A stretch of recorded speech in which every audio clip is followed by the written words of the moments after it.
महादेव कहते हैं, जो रिश्ता हमें रुला दे उससे गहरा कोई रिश्ता नहीं, और जो रिश्ता हमें रोता हुआ छोड़ दे उससे कमज़ोर कोई रिश्ता नहीं। अतीत पर मत रो, वह जा चुका है। भविष्य के बारे में तनाव मत लो, वह अभी तक आया नहीं है। वर्तमान में जियो और इसे खूबसूरत बनाओ।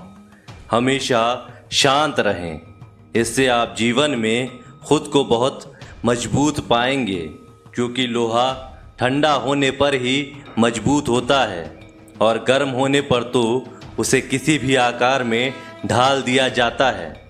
किसी विपत्ति के समय आपको ये 7 गुण बचाएंगे: आपका ज्ञान, आपकी विनम्रता, आपकी बुद्धि, आपके भीतर का साहस, आपके अच्छे कर्म, सच बोलने की आदत और ईश्वर में विश्वास।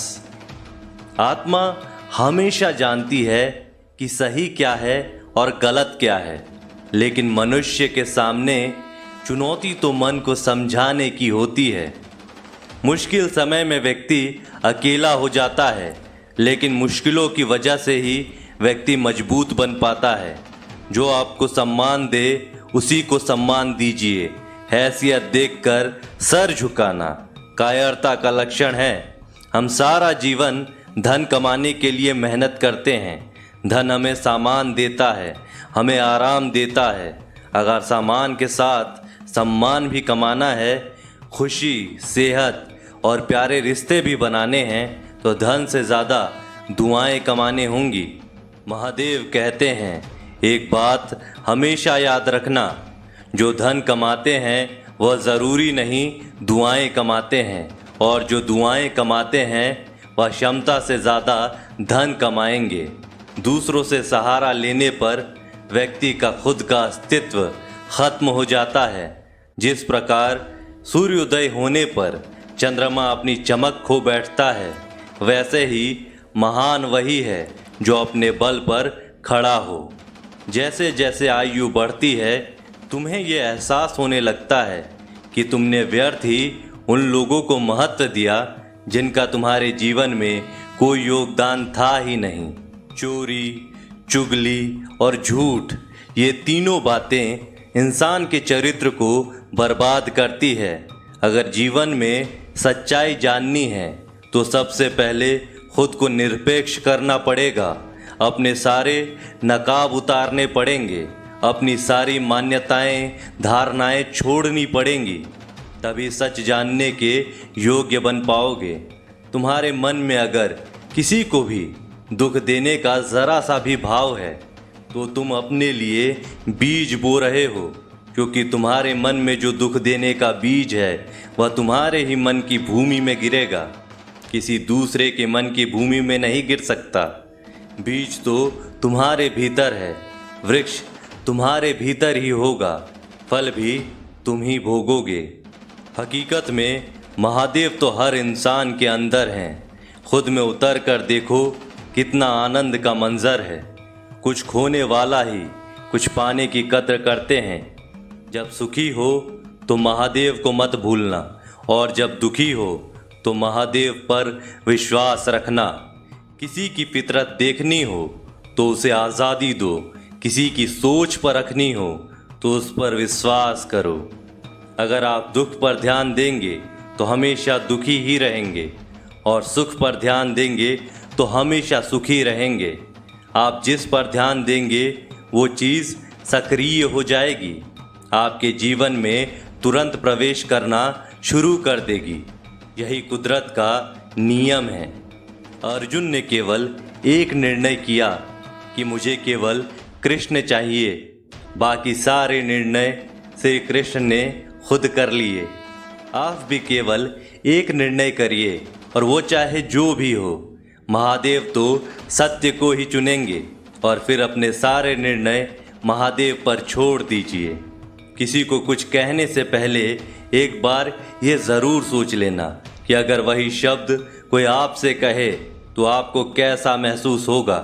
दुनिया बस अपने स्वार्थ की मीत है, बस उतना ही याद रखती है जितना कि उसका स्वार्थ चाहता है। क्यों चिंता करते हो? अगर लोग तुम्हें नहीं समझते। वास्तव में तो तुम्हें चिंता तब करनी चाहिए जब तुम स्वयं को नहीं समझ पाते हो। हम जो भी काम करते हैं, फिर चाहे वो सही हो या गलत, उसका असर किसी न किसी तरह से हमारी ज़िंदगी पर पड़ता ही है।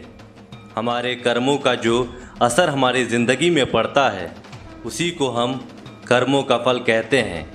जिसके पीछे तुम भाग रहे हो, 2 दिन दूर करके देखो, बात करना तो दूर, वो तुम्हें याद भी नहीं करेगा। नादान इंसान जिंदगी का आनंद लेता है, ज़्यादा होशियार तो हमेशा उलझा ही रहता है। हवा में सुनी सुनाई बातों पर कभी यकीन मत करो, क्योंकि कान के कच्चे लोग अक्सर अच्छे दोस्त खो देते हैं। आजकल लोग सच्चे इंसान की कम और झूठे इंसान की ज़्यादा कद्र करते हैं। गिरना भी अच्छा है, औकात का पता चलता है। बढ़ते हैं जब हाथ उठाने को, तब अपनों का पता चलता है। लोग नज़रअंदाज तभी करते हैं जब उन्हें कोई बेहतर मिल जाता है या फिर वो स्वयं किसी बेहतर व्यक्ति की तलाश में होते हैं। इतना मत बोलिए कि लोग आपके चुप होने का इंतज़ार करें, बल्कि इतना बोलकर चुप हो जाइए कि लोग आपको दोबारा सुनने का इंतज़ार करें। खूबियाँ देखकर तो कितने ही प्यार जताएंगे। ज़िंदगी में जगह उसे दो जो कमियां देखकर भी साथ ना छोड़े। आजकल ज़रूरत से ज़्यादा अच्छा होना भी ज़रूरत से ज़्यादा जलील करवा देता है। खामोशी का मतलब लिहाज भी होता है, पर कुछ लोग इसे कमज़ोरी समझ लेते हैं। हल्की सी परवाह रिश्ता बरकरार रखती है। कभी उसको नज़रअंदाज ना करो जो तुम्हारी परवाह करता हो, वरना किसी दिन तुम्हें एहसास होगा कि पत्थर जमा करते करते तुमने एक हीरा गवा दिया। जिंदगी का रास्ता बना बनाया नहीं मिलता, स्वयं को बनाना पड़ता है, और जिसने जैसा रास्ता बनाया है उसको वैसी ही मंजिल मिलती है। एकांत सदैव आपका परिचय एक महत्वपूर्ण व्यक्ति से करवाएगा, और वह व्यक्ति हैं स्वयं आप। जब मन दुखी हो तो अपने मन से पूछना कितना और कब तक दुखी होना है। मन कहेगा लोगों ने मेरे साथ गलत किया, उन्हें माफ़ी मांगनी होगी, उन्हें बदलना होगा। वो शायद कभी ना हो, क्योंकि उन्हें नहीं लगता कि उन्होंने कुछ गलत किया है। दुख लोगों के व्यवहार से नहीं, अपनी सोच से है। सोच बदलिए, दुख खत्म हो जाएगा। तारीफों के पुल के नीचे मतलब की नदी बहती है। कोई आदमी चाहे लाख चीज़ें जान ले, चाहे वह पूरी जगत को जान ले, लेकिन अगर वह स्वयं को नहीं जानता तो वह अज्ञानी है। अगर कोई आपको ठुकरा दे तो बुरा मत मानना, क्योंकि वे वास्तव में आपकी कीमत नहीं जानते। मेहनत वह सुनहरी चाबी है जो बंद भविष्य के दरवाजे को भी खोल देती है। शब्द और सोच दुनिया बढ़ा देते हैं, क्योंकि कभी हम समझ नहीं पाते और कभी समझा नहीं पाते। नींद से इतना भी प्यार ना करो कि मंजिल भी ख्वाब बन जाए। शिक्षक से सवाल करना अच्छी बात है, क्योंकि यह आपको ज्ञान के मार्ग की ओर ले जाता है। खुद को इतना कमज़ोर मत होने दो कि तुम्हें किसी के एहसान की ज़रूरत हो। महादेव कहते हैं दर्द, गम, डर जो भी है बस तेरे अंदर है। खुद के बनाए पिंजरे से निकल कर देख, तू भी एक सिकंदर है। लूट लेते हैं अपने ही, वरना गैरों को कहाँ पता कि इस दिल की दीवार कहाँ से कमज़ोर है। ज़िंदगी में आप कितनी बार हारे ये कोई मायने नहीं रखता, क्योंकि आप जीतने के लिए पैदा हुए हैं। ज़िंदगी की कठिनाइयों से भाग जाना आसान होता है। ज़िंदगी में हर पहलू इम्तिहान होता है। डरने वालों को नहीं मिलता कुछ ज़िंदगी में, लड़ने वालों के कदमों में जहान होता है। बारिश की बूंदें भले ही छोटी हो, लेकिन उनका लगातार बरसना बड़ी नदियों का बहाव बन जाता है। वैसे ही हमारे छोटे छोटे प्रयास भी ज़िंदगी में बड़ा परिवर्तन ला सकते हैं। अजीब दस्तूर है ज़माने का, अच्छी यादें पेन ड्राइव में और बुरी यादें दिल में रखते हैं। मैं वो खेल नहीं खेलता जिसमें जीतना फिक्स हो, क्योंकि जीतने का मज़ा तब है जब हारने का रिस्क हो। यही जज्बा रहा तो मुश्किलों का हल भी निकलेगा। ज़मीं बंजर हुई तो क्या वहीं से जल भी निकलेगा। ना हो मायूस, ना घबरा अंधेरों से मेरे साथी, इन्हीं रातों के दामन से सुनहरा कल भी निकलेगा।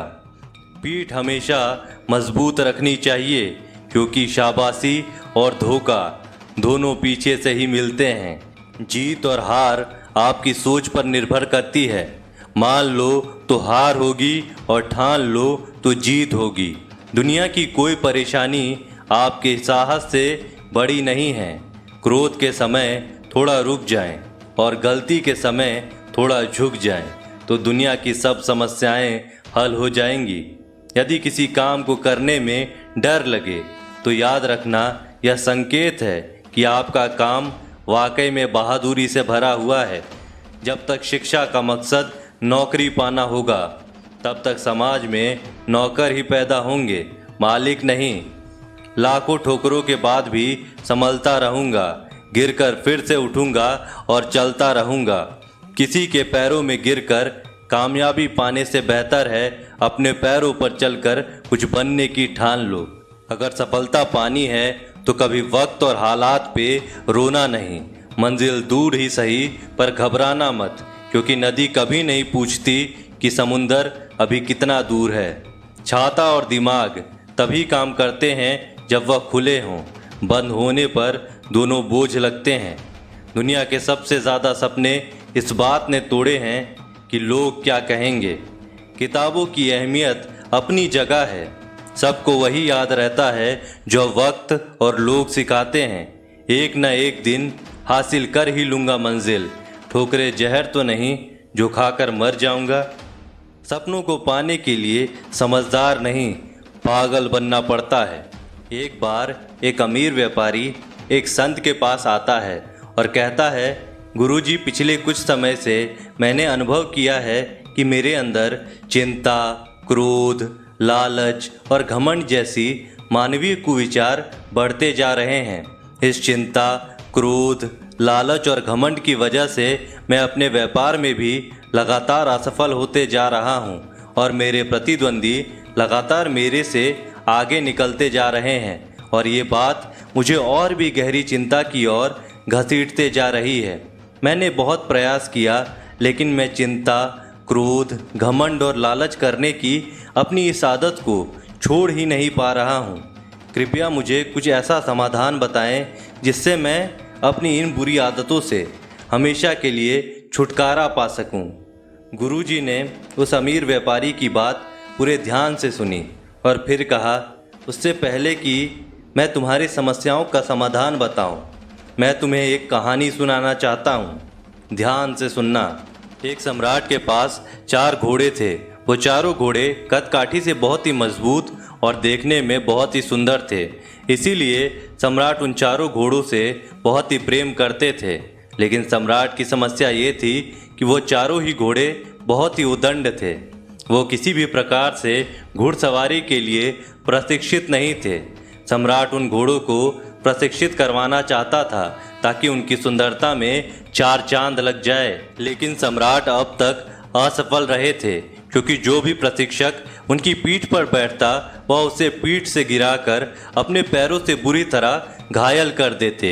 और क्योंकि वह सम्राट के प्रिय घोड़े थे, इसीलिए सम्राट का सख्त आदेश था कि कोई भी प्रशिक्षक उन घोड़ों को मारपीट कर प्रशिक्षित नहीं करेगा। इसीलिए अब तक सभी प्रशिक्षक असफल रहे थे। अब सम्राट ने अपने पूरे राज्य में यह घोषणा करवा दी कि जो व्यक्ति इन घोड़ों को बिना मारपीट इन्हें पूरी तरह से घुड़सवारी के लिए प्रशिक्षित करा देगा, उसे 10 लाख सोने के सिक्के दिए जाएंगे। घोषणा के कुछ ही दिनों बाद सम्राट के दरबार में एक युवा किसान आता है और सम्राट से कहता है, मैं आपके इन चारों घोड़ों को बिना कोई शारीरिक नुकसान पहुंचाए पूरी तरह से प्रशिक्षित कर सकता हूं, लेकिन इसके लिए मेरी कुछ शर्तें हैं। सम्राट ने कहा, क्या शर्तें हैं तुम्हारी?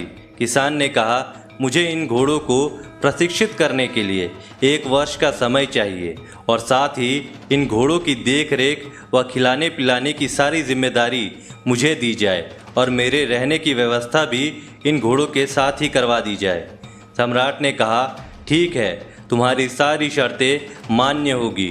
तुम कल से इन घोड़ों को प्रशिक्षित कर सकते हो। अगले दिन सुबह होते ही वह किसान इन चारों घोड़ों को एक बड़े से बाड़े में ले जाकर खुला छोड़ देता है और खुद बाड़े के चारों तरफ दौड़ना शुरू कर देता है। थोड़ी देर तक दौड़ भाग करने के बाद वह उन घोड़ों को अपने हाथों से चारा खिलाता है, पानी पिलाता है और खुद भी भोजन करके उसी बाड़े में लेट जाता है। घोड़े अब भी उसी बाड़े के अंदर स्वतंत्र घूम रहे थे। कोई भी घोड़ा रस्सी से बंधा हुआ नहीं था। जैसे ही शाम होती वह उठता है और फिर बाड़े के चारों तरफ भागना शुरू कर देता है। वह जब दौड़ता था तो घोड़े भी उससे डर कर इधर उधर भागते थे। जब रात हो गई तब वह घोड़े को खिला पिलाकर रस्सी से बांध देता है और खुद भी उन्हीं के पास सो जाता है। सुबह होते ही वह किसान फिर उन घोड़ों को बाड़े में ले जाकर खुला छोड़ देता है और खुद बाड़े के चारों तरफ दौड़ने लगता है। घोड़े भी इधर उधर भागने लगते हैं। अब यही उसका रोज़ का नियम बन गया। वह किसान रोज़ दिन भर घोड़ों को खुला रखता, उन्हें नहलाता, खिलाता, पिलाता, प्यार से पुचकारता, उनके साथ खेलता और फिर रात होती तो उन्हीं के साथ सो जाता। धीरे धीरे घोड़े भी उस किसान के साथ घुलने मिलने लगे। उन्हें लगा कि यह किसान उनका मित्र है, क्योंकि जब से यह किसान आया था घोड़े खुद को आज़ाद महसूस करने लगे थे। अब वे चारों ही घोड़े किसान को पसंद भी करने लगे थे। ऐसे ही करते करते लगभग 6 महीने का समय बीत गया। एक दिन सम्राट घोड़ों का प्रशिक्षण देखने आए। उन्होंने देखा कि किसान बाड़े में आगे आगे दौड़ रहा है और वह चारों घोड़े उसके पीछे पीछे दौड़ रहे हैं। सम्राट को उस किसान का प्रशिक्षण पसंद आया और वह वहाँ से चले गए। जब 1 वर्ष का समय पूरा हो गया तो सम्राट के पास संदेशा भेजा गया कि घोड़े पूरी तरह से प्रशिक्षित हो चुके हैं। सम्राट बड़े ही उत्साह के साथ उन घोड़ों को देखने आए। सम्राट के आते ही किसान ने एक एक कर सभी घोड़ों के ऊपर बैठकर उनकी लगाम पकड़कर सवारी करके सम्राट को दिखाई। सभी घोड़े बिना किसी उद्दंडता के पूरे अनुशासन के साथ किसान को अपनी पीठ पर बैठाकर तेज गति से भाग रही थी। यह देखकर सम्राट के आश्चर्य का ठिकाना ना रहा। उसने किसान से पूछा, यह चमत्कार तुमने कैसे किया? किसान ने कहा, पहले मैंने इनको आज़ादी देकर इनके साथ रहकर इनका दोस्त बन गया। मैं हर रोज़ बाड़े के चारों तरफ अकेले दौड़ता था। मुझे देखकर यह भी मेरे पीछे पीछे दौड़ने लगे। फिर मैं इनकी पीठ पर काठी रखने लगा। शुरुआत में ये काठी को गिरा देते थे, लेकिन धीरे धीरे ये काठी को पीठ पर रखकर दौड़ने लगे। फिर मैंने इनकी पीठ पर बैठना शुरू किया। जब ये खड़े रहते थे, सिर्फ कुछ देर के लिए बैठता था, फिर उतर जाता था। जब ये घोड़े मुझे अपनी पीठ पर बैठाने के आदी हो गए तो मैंने इनकी पीठ पर बैठकर इन्हें दौड़ाना शुरू कर दिया और धीरे धीरे ये इनकी आदत बन गई और अब नतीजा आपके सामने है। यह सब सुनकर सम्राट बहुत प्रसन्न हुए। उसने उस किसान को 10 लाख सोने के सिक्के तो दिए ही, लेकिन साथ ही उन घोड़ों की देखभाल के लिए उसे अपने यहाँ नौकरी पर रख लिया। कहानी खत्म करने के बाद गुरुजी ने उस अमीर व्यापारी से कहा, इंसान के अंदर भी ये 4 प्रकार के उदंड घोड़े पाए जाते हैं, जिनका नाम है चिंता, क्रोध, घमंड और लालच। और इस कहानी में जो प्रशिक्षक है वो है हमारी बुद्धि। यानी हमें खुद अपनी बुद्धि के प्रयोग से अपने मन के इन 4 उदंड घोड़ों को लगातार प्रशिक्षित करते रहना चाहिए, ताकि ये तुम्हारे काबू में रह सके। लेकिन इसके लिए तुम्हें पहले इनसे दोस्ती करनी पड़ेगी, यानी कि इन 4 की कार्य प्रणाली को समझकर इन पर लगाम लगाना होगा और ये धीरे धीरे ही संभव होगा। तुम अचानक से इन्हें अपने बस में नहीं कर सकते। जैसे कि पहला उदंड घोड़ा चिंता। चिंता करने से समस्या और उलझती है, जबकि चिंतन करने से उसका समाधान निकलता है। ये बात अपनी बुद्धि के द्वारा तुम्हें अपने उदंड मन को समझाने का प्रयास करना चाहिए। तुम्हें अपने सकारात्मक सोच के साथ चिंता करने से नहीं, बल्कि समस्या का समाधान खोजने में अपना समय लगाना चाहिए। दूसरा उदंड घोड़ा क्रोध।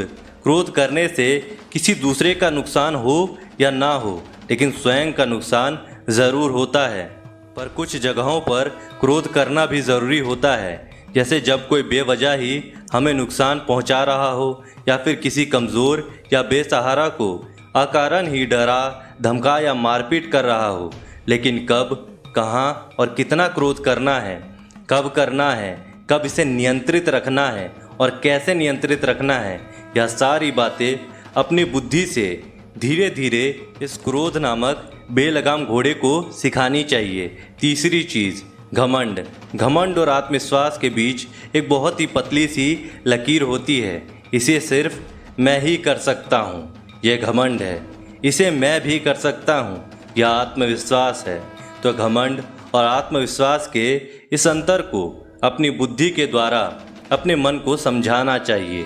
और अगर किसी को अपने धन, ताकत और सुंदरता का घमंड है तो उसे अपनी बुद्धि के द्वारा अपने घमंड नामक घोड़े को ये समझाना चाहिए कि मुझसे पहले बहुत से लोग हुए हैं जो मुझसे कई गुना ज़्यादा सुंदर, बुद्धिमान, ताकतवर और धनवान थे, लेकिन आज वो सभी मिट्टी में मिल चुके हैं।